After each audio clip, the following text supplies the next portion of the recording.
Okay, we're going to complete Chapter 1, Section 4, the subsets of real numbers.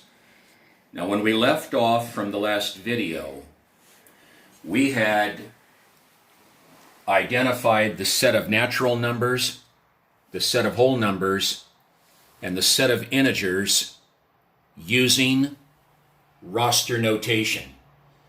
Because when we defined each of these three sets, we were able to list all of the members of the given set. And that's what roster means. It means that we're able to list them all. And then in that last video, we defined rational numbers. And we mentioned that rational numbers were any numbers that were able to be written in the form numerator A over denominator B, where A and B are integers. Any of these black numbers right here, A and B are integers with only one restriction. The denominator B could not be equal to 0. And we pointed out examples, and I think we did it pretty thoroughly. Now we're coming to the point of what kind of set notation do we use to define rational numbers? Well, we can't use, I said the word can't.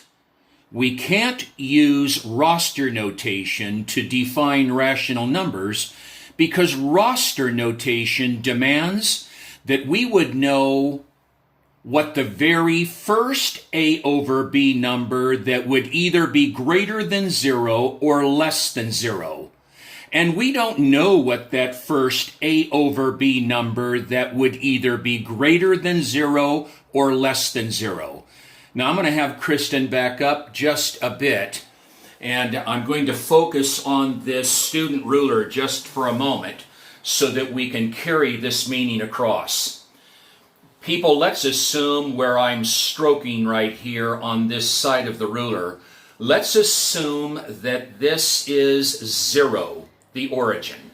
I'm not going to speak on the negative side. I'm just going to speak on the positive side.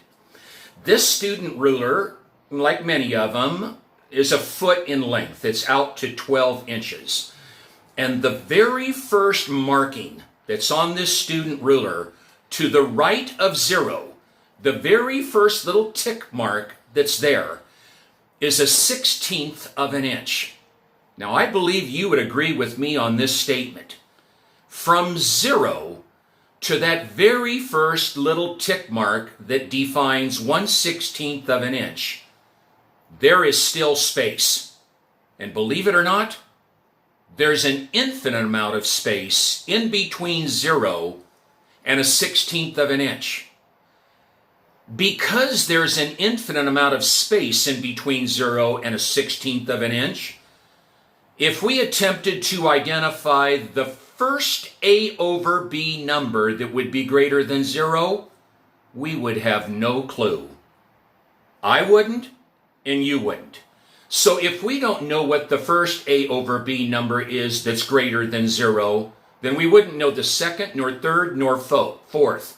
And because we don't know the order, because we don't know what would come after 0, then we are not going to be able to use roster notation. That's why I held that up. So what we're going to have to use to define the set of rational numbers is a new notation.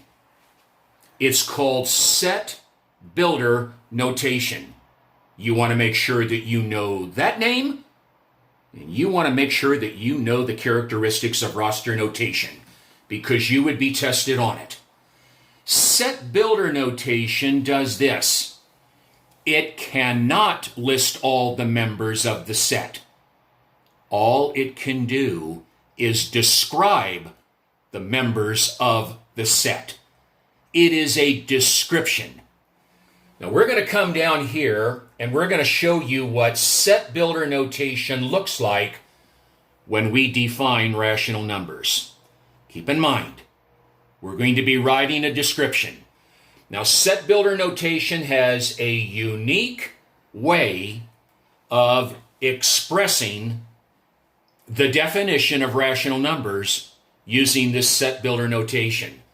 First thing, we need the braces. Just like we needed the braces for natural, whole, and integers, we need the braces for rational numbers. The braces, remember, means the set whose members are. Now, at this point in time, it's are nothing. It's empty. So now we're going to show you what the set builder notation looks like. After we've put the braces in, which means the set whose members are, the very first thing that we put inside the braces is the structure of what every rational number must look like. And if Kristen can just kind of swing it right back up here, this is the structure of any rational number. This defines a rational number. So as we begin the set builder notation, it begins this way. The set whose members are, and right after this brace, we write A over B. That sets the structure of the way the number has to be able to be written as. And then following that structure, we put a single bar. And I'm just going to draw a little arrow to that bar. I've got limited space right here, but that bar means this. Such that. That's what that bar means. So now let's begin to read it again. The set whose members are A over B, such that, and after the bar, which means such that, in the remaining space, we write a description of what the rational numbers would be. And here is a description that we've already given you in the first video. It's the set whose members are A over B, such that, and we write such that A and B are integers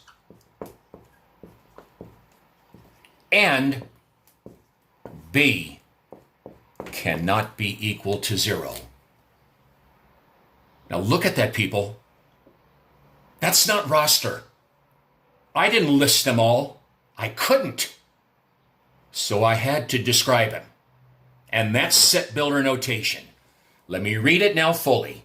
The set whose members are A over B, such that, now I'm writing the description, such that A and B are integers and B cannot be equal to 0. And that's the set builder notation that defines rational numbers. Okay. So just remember, all of these, blue, red, black, they all belong to the purple. They all are rational. Rational consists of positive and negative fractions, positive or negative terminating or repeating decimals, integers, whole numbers, natural numbers. That's quite a group. Now we're going to move over underneath the umbrella entitled real numbers. We're going to move over to the other major subset of the real numbers. And they're called the irrational numbers. Now, one thing about irrational numbers are opposite rational. Whereas rational must able to be written in the form of A over B, irrational cannot. Irrational cannot be written in the form of A over B, not A over B. Well, then what are the irrational numbers? Well, let's just come down in this area and we'll point some things out. here's the first definitive thing that you want to make sure that you know. When we're talking about irrational numbers, they are decimals, but they are special decimals. They are decimals that are either non-repeating, meaning they don't repeat, or they're non-terminating. They don't terminate either. Irrational numbers are numbers that are either non-repeating decimals or non-terminating decimals. Because remember, terminating and repeating decimals have been shown to be rational. But decimals that are non-repeating, not repeating, and not terminating, they're irrational. Now, what are examples of these kinds of decimals? Well, there's 3 of them. Here's the first underneath my hand. Here's the second, and here's a third. Let's start with the primary one. When you're looking at a problem that is dealing with square root, if the number below the radical sign, if the number underneath the square root symbol is a number that is not a perfect square, not a perfect square. Let me define perfect square real quick. A perfect square is any number whose square root would be a whole number.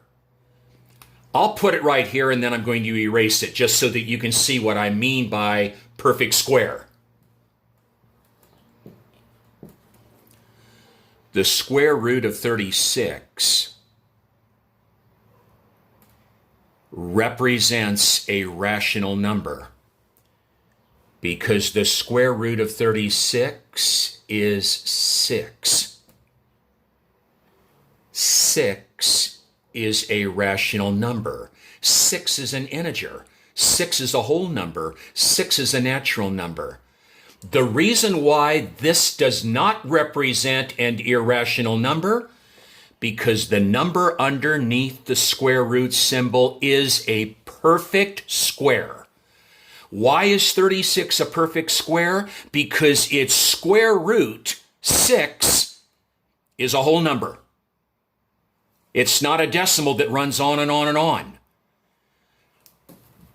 When we're talking about an irrational number, we're talking about an expression to where the number underneath the square root device is not a perfect square. It's not 1. It's not 4. It's not 9. It's not 16. It's not 25. It's not 36. Those are perfect squares. It's something like him. The square root of 2. If you punched in the number 2 on a calculator and you hit the square root button, you would get a very long decimal. It would begin like this, 1.414, and here's what it would do. It would just keep going on and on and on and on, and it will never repeat and it will never terminate. It will just go on and on and on in a very undisciplined way. It isn't disciplined. It's acting irrational, just like a child and some adults act when they're acting irrational. They're not behaving very well. The square root of 2 is not a definitive answer. All we are able to do is just approximate an answer. It just goes on and on and on, and it'll never end, and it'll never repeat. Same thing with him. Why is he irrational? Because 33 is not a perfect square. 2 is not a perfect square. And there's a lot of them. Just listen to this list. 2, irrational. 3, irrational. Not 4, because the square root of 4 is 2. That's over here. But the square root of 5, the square root of 6, the square root of 7, the square root of 8, they're all irrational. Square root of 9? No. Square root of 9 is 3. He's over here. But 10, 11, 12, 13, 14, 15, they're all irrational. I think you get the idea.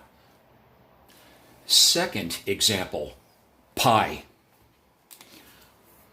Pi is approximately this. It isn't definitively equal to that. Because if it was exactly equal to 3.14, that would be a terminating decimal, and that'd be over there. He's not. Pi rambles on and on and on and on, and it'll never repeat, and it'll never terminate.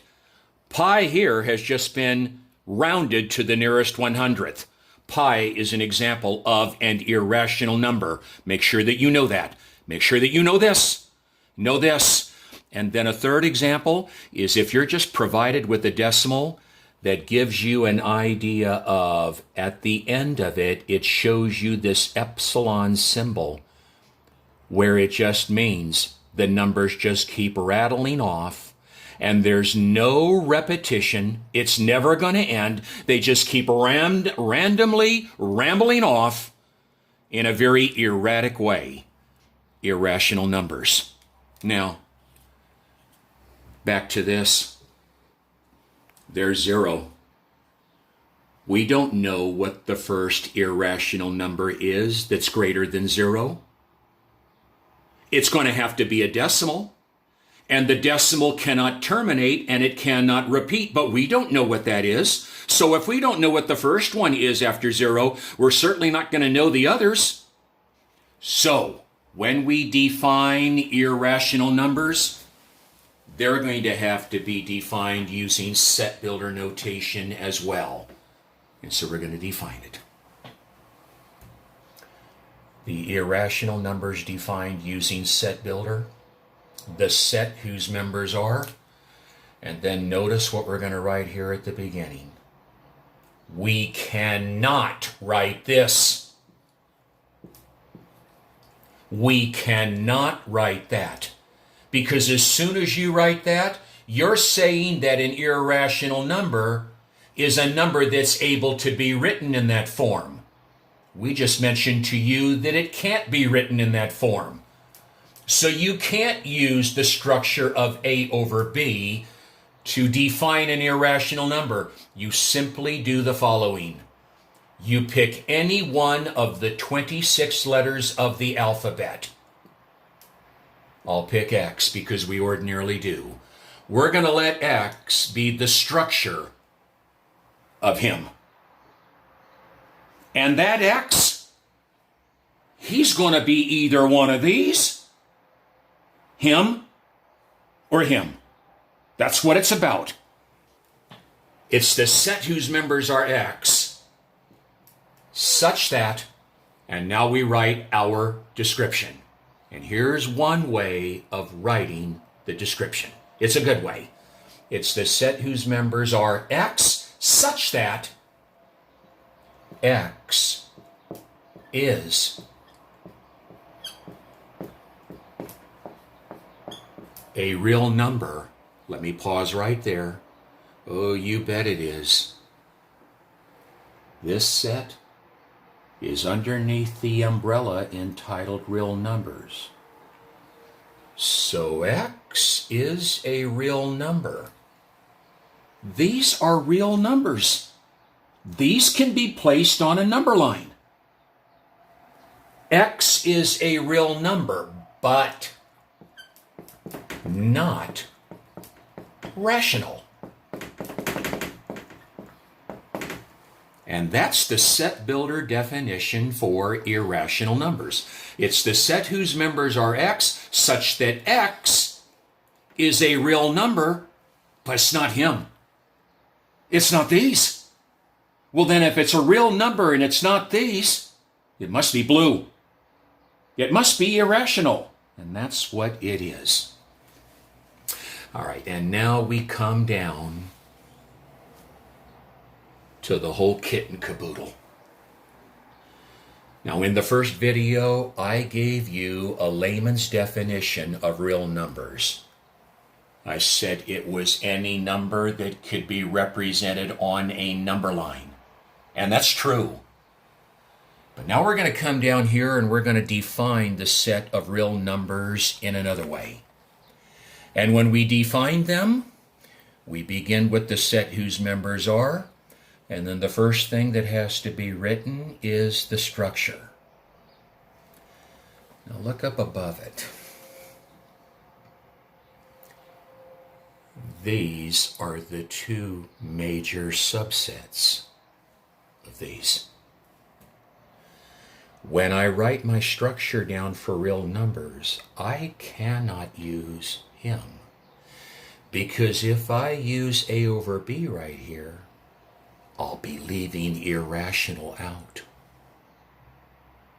So I can't use A over B. So I will have to use, once again, this.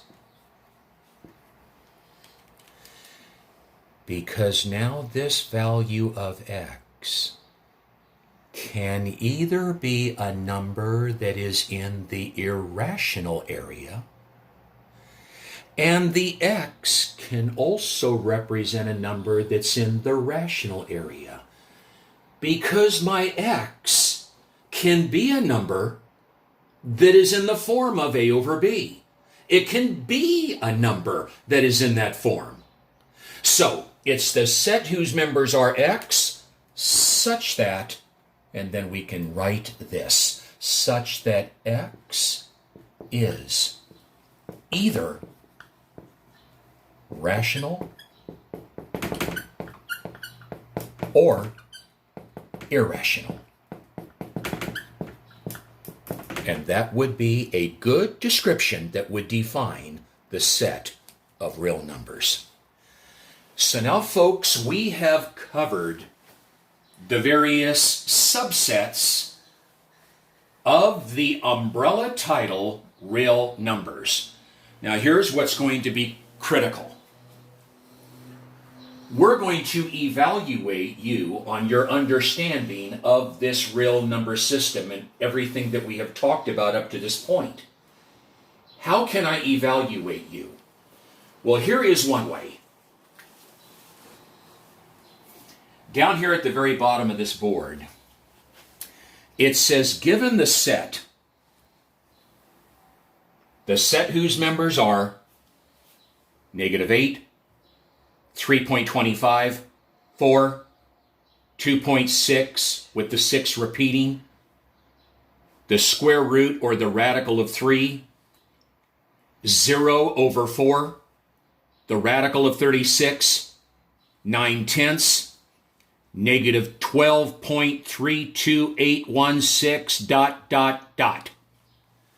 Given this set, list the A, natural numbers, B, whole, C, integers, D, rational, E, irrational. Here would be a question that could be asked of you on a quiz, on an exam, that would test your understanding on this system that we have described. So we're going to begin by looking at just this set of real numbers right here, and out of the set, we're going to define and list each of these categories that they're asking for. So letter A, list the natural numbers. Now, people, I've got such limited space right here. You're going to have to listen to the numbers that I call off for each one of these, and you'll have to write them down on your own because I have limited space and I don't want to make things messier than I've already got it up here. So let's begin with the natural numbers. What should you be looking at? Maybe that blue right there. Those constitute the natural. So let's just start right here. No, he's negative. No, he's a decimal. Yes, he's in there. So I'm just pointing to it. He's the first natural. No. No. The square root of 3 is not a whole number. 0 divided by 4. 0 divided by 4 is 0. 0 is not a natural number. So it's only been him so far. The square root of 36, well, that's this. Oh, yes, 6 is in the blue. So as far as the natural, we have 4. We have this, which is equal to 6. No, no. So the natural, 2 of them. 4, this one. All right, let's define the whole numbers. The whole numbers, the red. These. Oh, what's nice? We just defined these. There were 2 of them. Those 2 that we just defined that were natural, they have to be in this set now. They're part of this. So when we define the whole, it's 4. It's the radical of 36. And it would also be this puppy right here because he's equal to 0. So as far as the whole numbers, there's 3 of them. 1, 2, 3. See the integers. People, the blue and the red, they're in the black. So when we define the integers, everything that we defined for the natural, they're part of the integers. Everything that we defined in the whole, they're part of the integers. So the integers will definitively him, him, him. And now let's look amongst the other members and see if there's any specific integers. You bet -8. -8 would be an integer. D, the rational numbers. Purple, blue, red, black all belong to the purple. So the rational numbers, -8, +4, 0 over 4, the square root of 36, and now the unique rationals. Any fractions up there, and any terminating or repeating decimals. Fraction. He's rational. 2.6 with the 6 repeating. He's rational. He's a repeating decimal. He's a terminating decimal. So let me just point from the far left to the right what would belong with the rational. Yes. Yes. Yes. Yes. Yes. Yes. Yes. And then the irrational, it can't be any of these. It's a unique group. The irrational would be the square root of 3 and this non-terminating or non-repeating decimal. So that's one way of evaluating right here, and we'll close this off right now, and hopefully this video will stay intact, and we'll resume the discussion in the next video. Bye-bye.